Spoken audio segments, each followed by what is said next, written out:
কেন বন্ধ করছে? তো আমার মাইরা আইনা লাশ আইনা হালাইছে জঙ্গলের মধ্যে বাসার ভিতরে। মেয়েটা এখানে মারা গেছে এটা বলতে হবে আমার, মেয়েটা ক্যান্টনমেন্টের ভিতরে মারা গেছে এটা বলতে পারবো না স্যার, তাহলে গুলি করে মেরে ফেলেন স্যার। যদি না বলতে পারি তাহলে গুলি করে মেরে দেন আমারে।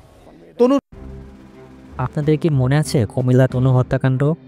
ঠিক 9 বছর আগে কুমিল্লা সেনানিবাসে ধর্ষণের পর হত্যা করা হয় যে করেজ ছাত্রীকে, যার বিচার তো দূরের কথা, সুষ্ঠু তদন্ত আজও হয়নি। আজকের অনুসন্ধানে আমরা জানব সে আলোচিত তনু হত্যাকাণ্ড এবং তার বর্তমান অবস্থা। সময়টা 2016 20 মার্চ। আজ থেকে ঠিক 9 বছর আগে কোনো এক সন্ধ্যায় প্রতিদিনের মতো কুমিল্লার ভিক্টোরিয়া কলেজের ছাত্রী সোহাগী জাহান তনু বের হয়েছিল প্রাইভেট পড়ানোর উদ্দেশ্যে। তার গন্তব্য ছিল কুমিল্লা সেনানিবাসের এক সেনা কর্মকর্তার বাসায়। নির্ধারিত সময়ের পরও তনু বাসায় না ফেরায় কারণে তার বাবা মা চিন্তিত হয়ে পড়েন, আর এক মুহূর্তের সময় নষ্ট না করে বেরিয়ে পড়েন তাদের মেয়েকে খুঁজতে। সেদিন বহু খোঁজাখুঁজি করার পর গভীর রাতে তনুর লাশ পাওয়া যায় সেনানিবাসের পাঁচিল ঘেরা কোনো এক জঙ্গলে। সুস্থ স্বাভাবিক মেয়েকে পাওয়া গেল লাশ হিসাবে। সেনানিবাসের মতো সুরক্ষিত জায়গায় কারা করলো এসব? কি জন্যই বা হত্যা করলো তাদের মেয়েকে? কোনোভাবেই উত্তর মেয়েতে পাচ্ছিল না তনুর বাবা মা। ময়না তদন্তের পর পুলিশের দাবি তনুকে গণধর্ষণের পর হত্যা করা হয়েছিল। তনুর পোশাকে পাওয়া গিয়েছিল 3 ব্যক্তির স্পাম এবং শরীরে মিলেছিল জখমের চিহ্ন। একে একে 9 বছর তদন্ত প্রক্রিয়া হাত বদল হয়েছে বহুবার। পুলিশ থেকে ল্যাব, সিআইডি থেকে পিবিআই এর কাছে তদন্ত দায়িত্বভার পড়লেও আজ পর্যন্ত তার কোনো সুরাহা হয়নি।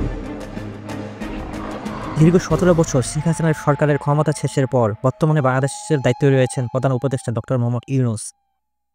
তনুর বাবা এখনও তার মেয়ের হত্যার সুস্থ বিচারের অপেক্ষায় রয়েছেন। এখনো করতে হনুক, আমি তার নাম বলতেছি। হ্যাঁ, মেয়েটা এখানে মারা গেছে এটা বলতে হবে আমার, মেয়েটা ক্যান্টনমেন্টের ভিতরে মারা গেছে এটা বলতে পারবো না স্যার, তাহলে গুলি করে মেরে ফেলেন স্যার। যদি না বলতে পারি তো গুলি করে মেরে দেন আমারে। তনুর মৃত্যুর পর গ্রামের বাড়িতে থাকতে চাইলেও 25 তারিখের পর ইয়ার হোসেন ও তার পরিবারকে ক্যান্টনমেন্টের বাসায় নিয়ে আসা হয়। আমরা ফ্রি থাকতে হবে, ফ্রি কথা বলতে হবে, তো হইলে আমরা মনটা পরিষ্কার থাকবে। তনুর মার দাবি এই ঘটনার সাথে সরাসরি সেনাবাহিনীর কিছু সেনা সদস্য জড়িত এবং ঘটনার দিন তনুর লাশ গুম করতে সেনানিবাসের রাস্তা বেশ কয়েক ঘন্টা বন্ধ ছিল।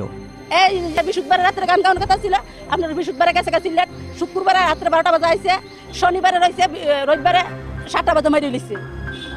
রাস্তা 2-3 ঘন্টা বন্ধ করে রাখছে। এরা কেন বন্ধ করছে? তো আমার মাইরা আইনা লাশ আইনা হালাইছে জঙ্গলের মধ্যে। আচ্ছা ভিউয়ার্স, আপনাদের কি মনে হয় তনু হত্যাকারীদের বিচার না পাওয়ার এখনো কারণ কি?